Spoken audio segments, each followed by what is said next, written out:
देखिए green TV YouTube पर भी, बस सब्सक्राइब करें और बेल आइकन दबाएं। नमस्कार, आप देख रहे हैं किसान बुलेटिन। मैं हूं आपके साथ प्राची तिवारी। आइए नजर डालते हैं ग्रामीण भारत और खेती किसानी से जुड़ी आज की जरूरी हेडलाइंस पर। महापंचायत के मंच से बोले टिकैत, हमारी कब्रगाह बनेगी तो भी हम दिल्ली बॉर्डर नहीं छोड़ेंगे। उत्तर प्रदेश के 11 जिलों में ऑर्गेनिक फार्मिंग को बढ़ावा देगी योगी सरकार। 21,000 से ज्यादा किसानों के साथ शुरू होगा अभियान। उत्तर प्रदेश के गन्ना किसानों को जल्द मिल सकती है खुशखबरी। संयुक्त किसान मोर्चा के आह्वान पर आज मुजफ्फरनगर के जीआईसी मैदान में किसानों की महापंचायत आयोजित की गई। किसान महापंचायत में किसानों का हुजूम उमड़ पड़ा। महापंचायत शुरू होने से पहले आयोजकों ने राकेश टिकैत का हरे, नारंगी और सफेद गमछे हवा में लहराकर स्वागत किया और महापंचायत को शुरू कराने की हामी भरी।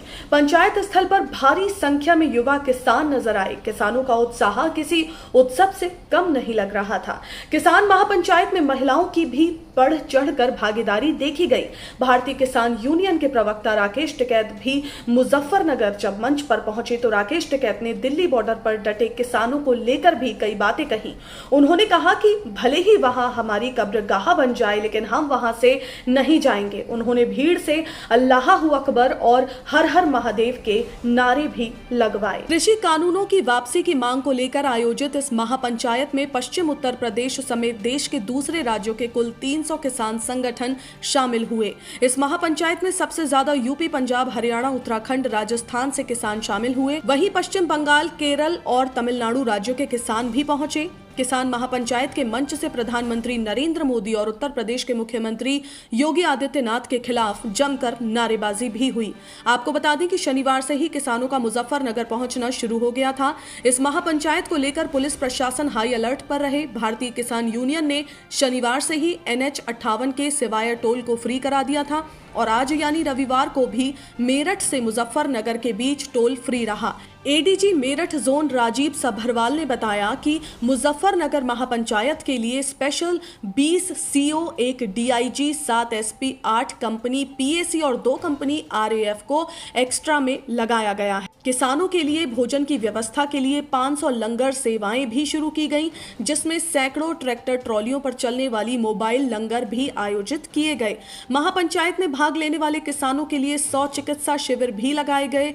वहीं सुरक्षा को ध्यान में रखते हुए शनिवार शाम 6 बजे से 5 सितंबर को महापंचायत खत्म होने तक जिले में शराब की सभी दुकानें भी बंद रहीं। महापंचायत से किसान मोर्चा ने बड़ा ऐलान करते हुए कहा कि 25 सितंबर को भारत बंद का ऐलान किया था, लेकिन किन्हीं कारणों से अब इसकी तारीख बदल दी गई है। अब 27 सितंबर को भारत बंद किया जाएगा। उत्तर प्रदेश की योगी आदित्यनाथ सरकार राज्य में जैविक खेती को बढ़ावा देने के लिए एक अभियान की शुरुआत कर रही है। पहले इस अभियान में 11 जिलों के 21,000 से ज्यादा किसानों को शामिल किया जाएगा और उन्हें ऑर्गेनिक फार्मिंग के लिए प्रोत्साहित भी किया जाएगा। किसानों की आय को बढ़ाने और रासायनिक खादों के इस्तेमाल को कम करने के लिए सरकार ये कदम उठा रही है।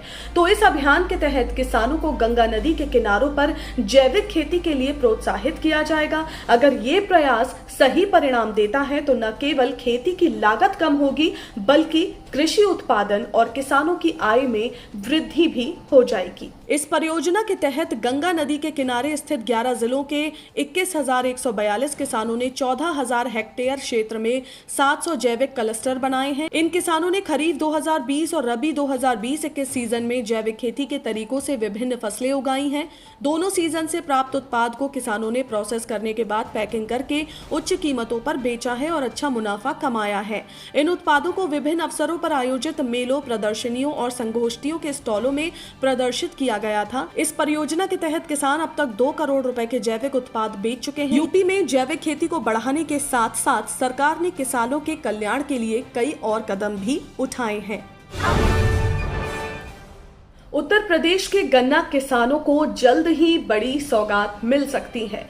चुनाव से पहले योगी सरकार गन्ने की कीमत में बढ़ोतरी कर सकती है। यूपी के गन्ना मंत्री सुरेश राणा ने एक प्रेस कॉन्फ्रेंस में कहा कि उनकी सरकार गन्ने का राज्य परामर्श मूल्य बढ़ाएगी। इसके लिए अधिकारियों की बैठक भी हो चुकी है। प्रदेश में अभी गन्ने का जो मूल्य है वो अलग अलग वैरायटी के लिए 325 रुपए क्विंटल तक है। गन्ने के सबसे बड़े उत्पादक राज्य में गन्ने की कीमत आखिरी बार 2017-18 में बढ़ी थी, वो सिर्फ 10 रुपए प्रति क्विंटल।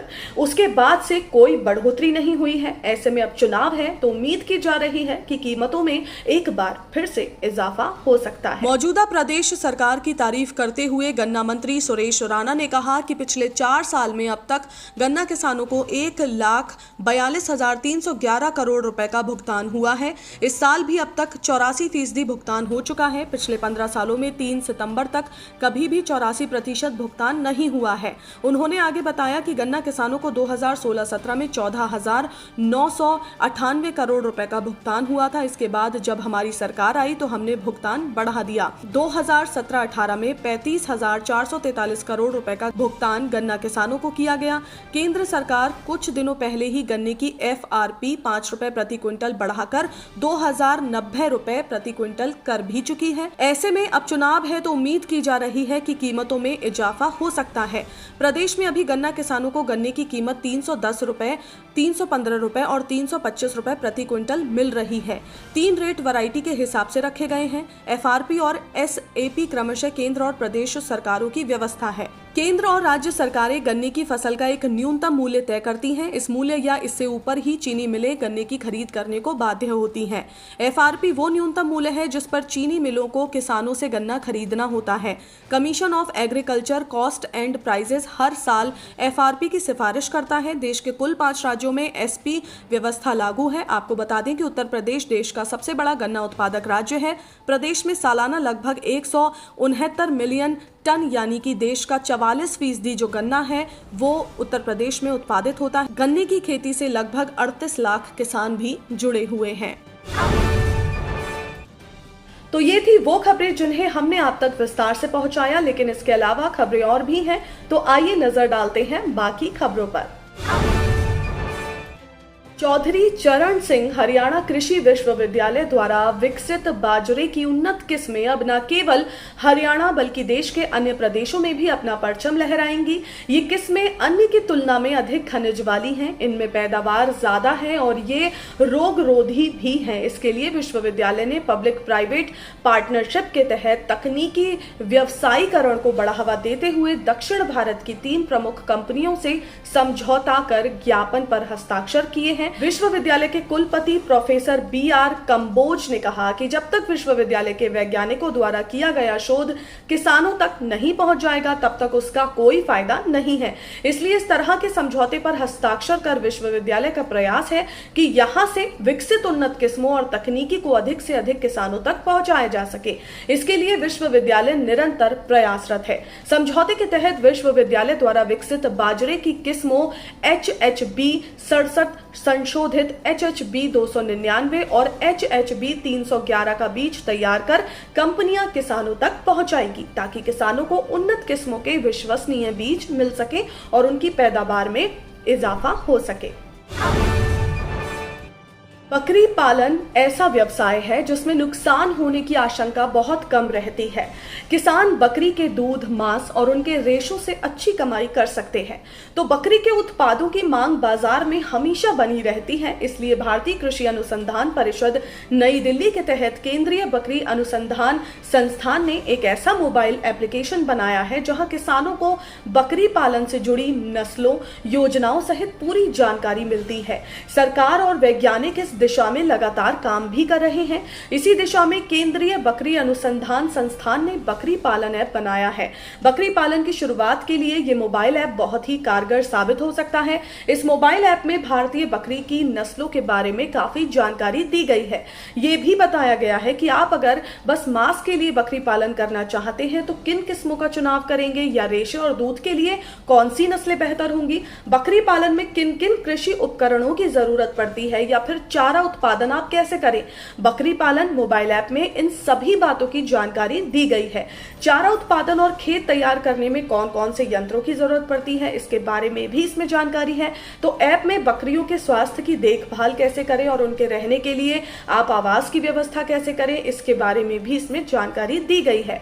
बकरी पालन ऐप के लिए सबसे पहले आपको गूगल प्ले स्टोर में जाना होगा, वहां जाकर टाइप करें CIRG गॉट फार्मिंग ऐप। तो ये ऐप आपको मिल जाएगी। लगभग 80 MB का ये ऐप है। ये हिंदी, इंग्लिश, तमिल और तेलुगु में भी उपलब्ध है। ऐप खोलते ही आप इसमें अपनी पसंद की भाषा का चयन कर सकते हैं। सोयाबीन, डीगम, पामोलीन और कच्चे पाम तेल का आयात शुल्क मूल्य बाजार भाव से कम है। इस वजह से दिल्ली तेल तिलहन बाजार में बीते सप्ताह सोयाबीन, डीगम तेल, पामोलीन और CPO तेल कीमतों में गिरावट का रुख रहा। वहीं सोयाबीन के तेल रहित खल की मांग होने की वजह से सोयाबीन दाना और लूज के भाव सुधार के साथ बंद हुए। सरसों तेल और सरसों दाना की कीमतें लगातार रिकॉर्ड बना रही हैं। इस सप्ताह सरसों दाना के भाव ने सभी रिकॉर्ड तोड़ दिए हैं। मूंगफली की अगली फसल आने में अभी कुछ देर है, जिसकी वजह से समीक्षाधीन सप्ताहांत में मूंगफली तेल तिलहनों के भाव मजबूत रहे, जबकि बिनौला की अगली फसल जल्द ही बाजार में आने वाली है, जिसके कारण समीक्षाधीन सप्ताहांत में इसके भाव जो है वो टूटते नजर आए। बीते हफ्ते सरसों दाने का भाव 225 रुपए का लाभ दिखाता है। 8,400 से लेकर 8,450 रुपए प्रति क्विंटल हो गया, जो पिछले सप्ताह में 8,175 से 8,225 रुपए प्रति क्विंटल था। तो सरसों दादरी तेल का भाव 420 रुपए की मजबूती के साथ 17,000 रुपए क्विंटल हो गया। सरसों पक्की घानी और कच्ची घानी के भाव जो है वो 45 रुपए के सुधार के साथ समीक्षाधीन सप्ताहांत में क्रमशः 2,000 रुपए 605 से लेकर 2,655 रुपए और 2,690 रुपए से लेकर 2,800 रुपए प्रति टन यानी कि 15 लीटर पर बंद हुए। तो किसान बुलेटिन में फिलहाल इतना ही। आप स्वस्थ रहिए और अपना ध्यान जरूर रखिए। फिलहाल मुझे दीजिए इजाजत। नमस्कार। देखिए ग्रीन टीवी YouTube पर भी, बस सब्सक्राइब करें और बेल आइकन दबाएं।